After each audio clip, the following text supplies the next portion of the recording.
We are back with another Pick'em video. It is Monday, December 22nd in the NBA. It feels good to say this. I know I was supposed to be making videos while I was on vacation, and I did the first day, and then I decided I think I just need to decompress. When you make your plays public every single day, sometimes, especially betting, it can be a little stressful, so nice to take a step back. We've been cooking in the NBA. We're up about 10 units on the season, but now I'm taking a nice break. I've decompressed. I'm ready to roll, and like at the beginning of the season, you're going to see consistent uploads from here on out as I'm back from a little vacation, a little break. So I look tired. I have been traveling. I got a little scruff going, but I am ready to go. I got some plays that I'm liking for today. Not the best slate in the world. It is a decent size slate, but there's a lot of blowout situations, so I might be attacking some unders. We'll see in the video here, but yeah, good to be back. Let me know in your comments down below if you're excited to get back on this train. We've been killing it all throughout the season, and we're going to continue to do that. And you know, while I wasn't making videos, I wasn't even able to bet as much, so I'm like itching to get some plays out and you know, continue making some profit along with you guys. And in the background of things, I did make a couple new partners along the way, so we'll be talking about those guys in the video. Super excited about one specifically, so we'll you know, stay tuned for that because it's a pretty good opportunity for you guys and something that's very cool. So we'll hop into that. So if that sounds cool, go and leave the video a like, comment something down below, subscribe if you're new. All those good things help YouTube push this video out a little bit more. I know when I take a little hiatus, the views slowly have to creep back up. So any like, comment really helps. So let's hop into the plays for today. I got no recap because I haven't made a video in so long. I don't know if you guys don't even probably care about what happened 10 days ago or whatever it's been. But yeah, let's hop into the plays for today and get some winners. In the first play back from break is going to be an under on Lauri Markkanen, who is questionable. Not going to spend too much time on this one. I think it is a very good spot. Lauri Markkanen, kind of the prized possession of the Utah Jazz. His points line is at 25.5. I'm looking at the under at -104 on DraftKings. Very good player, like I just said, probably the prized possession of this Utah Jazz team. And he's dealing with a groin injury that's kept him out of the last 2 games. So he might not even play today. But if he does, with a groin injury, you do actually want to be a little bit, you know, you're not going to throw him into the fire. I don't think, you know, you can expect 40 minutes in this game. And it's also against the Nuggets, and it's a 13.5 point spread. So we got blowout potential. We got a guy coming back from a groin injury. His line's at 25.5. We know he's capable of doing this, but it's a high line for a guy that could be in a blowout spot, could be losing minutes. And I think that's a pretty good spot to attack and under. Now let's talk about the matchup. It's not the most amazing matchup in the world. You see the way he scores his points. Free throws, they rank 12th. Transition, they rank 18th. Off screens, they rank 6th. Really nothing other than spot up and catch and shoot are going to be great spots for a guy like Lauri to score a bunch here. Similar types of players. We got good games from Jabari Smith Jr. a couple times. Keegan Murray stayed under, but similar players to him have been going over this line against the Nuggets. And you can actually see just positionally, a lot of players have been going against them.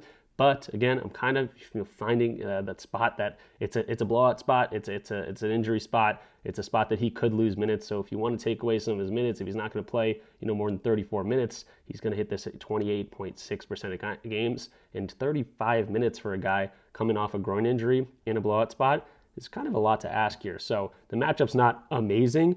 It's not the worst. Excuse me. It's not the worst. I just had a full-blown coughing attack, but it's not the worst matchup. It's not the best matchup in the world, like we just kind of talked about. So it's not like he's got some spot where it's like, oh, this is a great spot for Lauri Markkanen to absolutely crush his overs. So I'm talking to play the minutes here. And if you want to look at games that they are losing by 10 plus points, you're going to see the hit rate drops there as well. So let's go into Props Madness data tools. We can see win-loss margin. And we can see games they're losing by 10 plus points. He's only over this in 40% of games. So we got blowout. We got him coming back from a groin injury. He might not even play, which is why I don't want to spend too much time on this. But I'm loving the spot. -104, 25.5 points for Lauri Markkanen. It's a tougher spot. It's a game that we could see the blowout. We could see the injury come into play.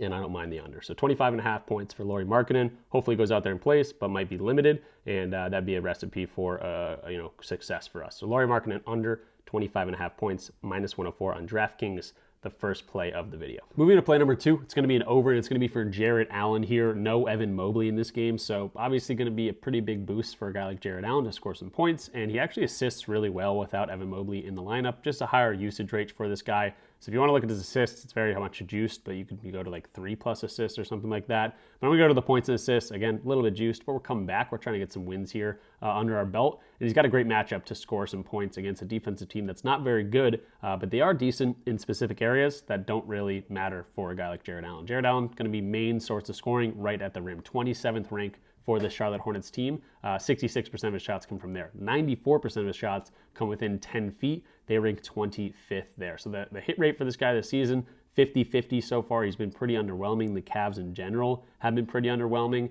But without Evan Mobley in the lineup, even in the 4 games we've seen, he's been over in 3 of the 4 games. And if you want to just look at all games, let's just take a look at all the last 3 seasons. We can go to the 190 games or whatever it is. And I just want to look at regular season games. He's over this in 48% of games. But if you take out Evan Mobley in the lineup, he's now over this in 66% of those games. And again, if you want to just look specifically at assists, very, very juicy at minus 265 if you want a parlay piece or something. I like that spot for him. But I do like his opportunities to score the basketball today. If you want to look at also rebounds, I think you could add that in too. 70% of games in the last 3 years without Evan Mobley, he's got that spot. But it's a difficult spot for rebounds, which is why I'm not specifically going to it. So I'm going to stick with the points and assists without Evan Mobley. Obviously, he's going to get a big boost here. But again, you look at the matchup and what he's got going on, all of his points are coming right within pretty much the rim and within that restricted area. 25th ranked there, very, very weak. And if you look at the game in general, they actually have their defensive center, Cockburner, however you want to say it. He's questionable today. So they might have to run with Diabate,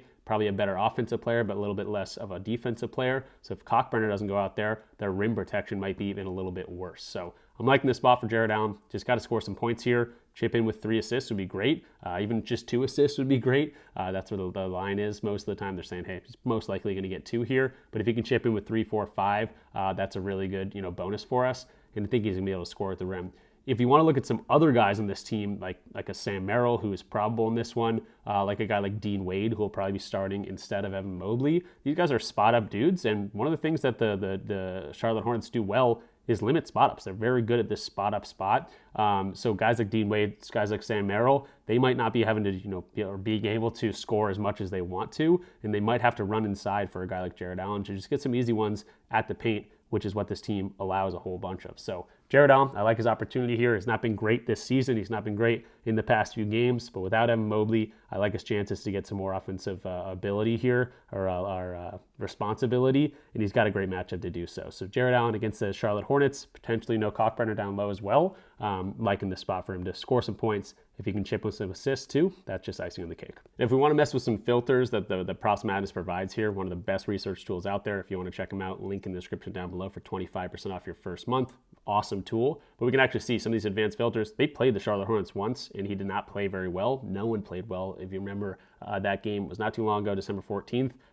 Donovan Mitchell had a horrible game in that one. He shot a horrible percentage, and they actually lost that game. They have not been great. The last 10 games are 3-7. So they've been slipping a little bit. But I do like the spot for a bounce back opportunity. He shot 3 of 8. That's not normal for a guy like Jarrett Allen that lives pretty much at the rim. And if you want to see just like defensive players in that restricted area, go to that. Again, they're ranked 27th, so we'll do like 22nd to 30th. These are the games that he's actually being able to score a decent amount, chip in with some assists as well. You can go to the assist line in general. He's getting 3, 4, 5 assists in some of these games, which would be great for us today. With no Evan Mobley, just more opportunity, more usage, and I like the hit rate a little bit better when you look at these weaker matchups. So Jarrett Allen, good guy to go to. A little bit of juice if he gets pushed or anything like that. Take the extra payout at a 17.5. I still don't mind that. But I'm going to roll with the minus 128, try to get a win for you guys as I'm coming back from that break. Now, I still got one more play for you guys, but people always ask, how do you keep track of your plays? How do you know you're profitable? What is that graph that you're showing that I've showed many, many times? This is the mobile app version, but Pickett and I have finally partnered up, and I'm super duper excited about it because you guys get a little benefit for signing up. It's completely free to sign up, and if you are a sports bettor that's sports bets every day or whatever it might be, a couple of days a week, you really want to be tracking your plays because you want to know, hey, am I losing money? Am I winning money? And it is so seamless with this app. So if you want to sign up for Pickett, track all your plays, you can use my link in the description down below. When you sign up with my code and my link, you're actually going to get, just randomly, you're going to get $3 to $100. No strings attached. All you got to do is sign up. It's completely free, and you're going to get a little chunk change from using my code. So absolutely sign up for Pickett. Let me know in the comments down below if you do. And I could do a full video dedicated to Pickett. I probably will, honestly, because they have so much different scenarios, closing lines, tags, your bets, how you're doing that week, month, year, how you're doing in specific leagues, what sports books you're killing. and things like that. And you want to be able to track all this stuff. It's very fun to see your graphs. It's very seamless. You just sync your sportsbook. You have to do nothing else. Whenever you log on, it says sync in sportsbooks. Takes about 10 seconds. And then there you go. You can see how well or how bad you're doing. And then you need to change up your strategy. So pick it. Definitely check it out. $3 to $100. No brainer for signing up for free using my link in the description down below, code RichPicks. Now I'm going to jump into play number 3 in just a second here, but wanted to point out Paolo Banchero's triple-double, plus 2,000 on FanDuel. Looks like pretty dang good value without Franz Wagner in the lineup. This is not play number 3. It's not an official play, but did want to just point it out for a long shot play for you guys if you want to mess around with it. His rebounding has been right there, for the entire season. He averages 8.4 rebounds, can absolutely get 10 rebounds on any given night. This is a good rebounding matchup as well against the Warriors. But his assists, over the last 2 games, 10 and 9 assists. That was against the Jazz and the Nuggets. Not the best assist matchup for him, but again, no Franz Wagner, just more high usage. And in 4 games without Franz Wagner this year, he's actually got a triple-double in one of those games already. I can show you that real quick. Triple-double right here. You can see he's already got a triple-double. That was against the Nuggets. So Paolo plus 2,000 triple-double. Odds Jam showing plus 2,000 on FanDuel right now. Pretty good value. Finally, going into play number 3, official video pick. It's going to be Saddiq Bey, 12.5 points, minus 125 on BetMGM. I'm riding his hot hand. There's been a lot of injuries to the New Orleans Pelicans, and they're getting most of their guys back, I will say. Zion should be active. Trey Murphy's been there all along. Jordan Poole back in action. So they got some minutes to disperse around, but it's really these top 7 guys. Herb Jones might not even play. Alvarado probably going to get 15 or so minutes in here. It's really these top 7 guys. So I don't see Saddiq Bey getting less than 20 minutes in this game at all. I see him more getting closer to 30 minutes in this game, which is what we've been seeing. And this is a pick 'em matchup against the Dallas Mavericks. I think it's like a plus 100 value for the Pelicans that you can get right now. And you can see that they're dealing with some injuries of their own. They got a bunch of guys questionable. Looks like Klay Thompson and Cooper Flagg probably will play in this one. But yeah, you can see New Orleans actually favored here at home. I found plus 100 value for them. I'd probably take that over on FanDuel right now. And Saddiq Bey's just been really, really good at getting more opportunities. Horrible start to the year. Totally has flipped the script in the second half of the year. 12.5 just seems way too low. Is it a good matchup? Honestly, it's not. It's just a line that I think there's a point where it gets too low, even in a difficult matchup. And this guy's just been a stud in more opportunities. Even in games with Zion in the court, you can see the last six or whatever games, he's been going over this line and crushing this line in a lot of these games. So this was just one that just seems a little bit too low. He's going to get more than 24 minutes in this game, 73.9% hit rate. Is he going to get 39 minutes? Probably not, but I could see potentially 32. That's exactly what 22 to 32 minutes is what we got for Props Madness over this in 58% of games. Is it the best matchup in the world for the guy? No. But is it a horrible matchup? Not the worst in the world. And Saddiq Bey has just been an absolute stud. I don't see him slowing down anytime soon in terms of this 12.5 line. If this was 14.5, I'd be very, very hesitant on it. But 12.5 just seems too low, and that happens sometimes. Horrible start, much better the last few weeks. He's been putting the ball in the basket, and I think he's got a good spot here in a close matchup against the Dallas Mavericks. 1-point spread. That could be more time on the court. And again, you look at the team, what they got going on. It's the wrong team. What they got going on, potentially no Herb Jones. That's 27 minutes that might have to go around to these other guys. But even if Herb Jones plays, these top 7 guys are getting the bulk of the minutes. Yves Missi kind of falling out of the rotation.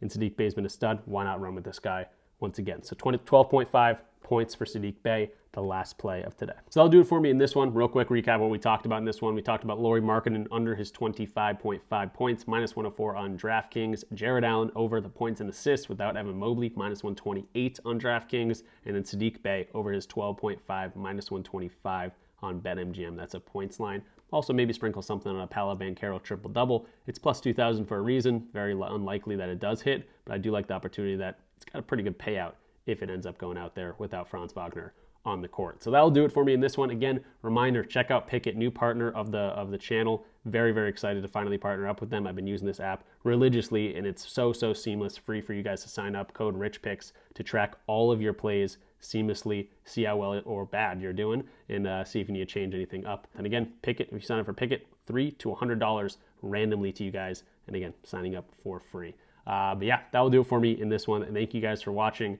I'm a little rusty for the filming because I haven't been here in a little bit. But we're going to get back on track. We've been killing it this entire season. We're up about 10 units on the season. You guys know I'm very transparent. I show all my plays, my wins, my losses. Hopefully we go over 3 wins tomorrow where we got a massive slate before Christmas Eve. So thank you guys for watching. I'm very excited to be back. let me know in the comments down below. Like the video. It's going to push this video out a little bit more, and I know it's going to be hard for me to get some views as I come back from a little bit of a hiatus. So thanks for watching like always. Good luck with all your plays, guys. I'll see you in the next one. Peace out.